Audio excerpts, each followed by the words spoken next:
Mahesh Vitta and అసురెడ్డి నటించిన cinema చక్రధరి పద్మవ్యూహంలో చక్రధరి ఎలా ఉందో ఇప్పుడు టీవీ తెలుసుకుందాం. ఏం లేదండి, ఇది ఒక రాయలసీమలో జరిగే కథ. ఇక్కడ హీరో విలేజ్ నుంచి టౌన్కి వచ్చి జాబ్ చేస్తుంటాడు.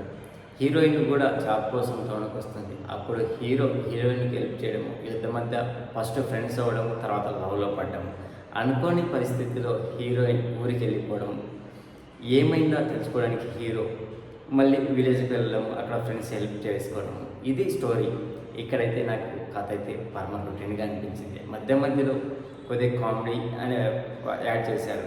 ఇక్కడ మహేష్ విట్ట మెకానిక్గా నటించాడు. అలాగే అసురెడ్డి టీచర్గా పనిచేసేది.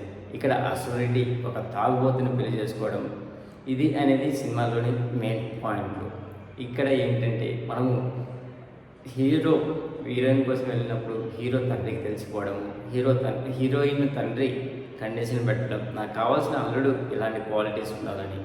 అప్పుడు చివరికి హీరోయిన్ని గెలుచుకున్నాడా లేదా అనేది సినిమా.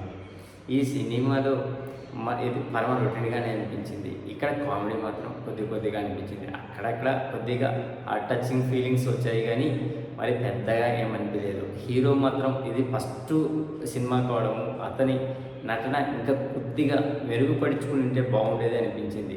ఇక్కడ మెయిన్ అసురెడ్డి గ్రామర్స్లో మాత్రం అదరగొట్టింది. మిగతా వాళ్ళు ఓకే అనిపించారు. ఈ సినిమా పెద్దగా ఏమి ఎక్కలేదు అనుకోండి, రొటీన్ సినిమాని పాత సింతకాయ పచ్చళ్ళని అనిపించింది. సినిమాకు రేటింగ్ ఇవ్వాల్సి వస్తే అవుట్ ఆఫ్ 5 గాను 1.75 ఇవ్వచ్చు ఫ్రెండ్స్. ప్లీజ్ ఫ్రెండ్స్, లైక్ చెప్తే లైక్ చేయండి, కొత్తగా వచ్చిన సబ్స్క్రైబ్ చేయండి. Thank you. Signing off your Mahindra.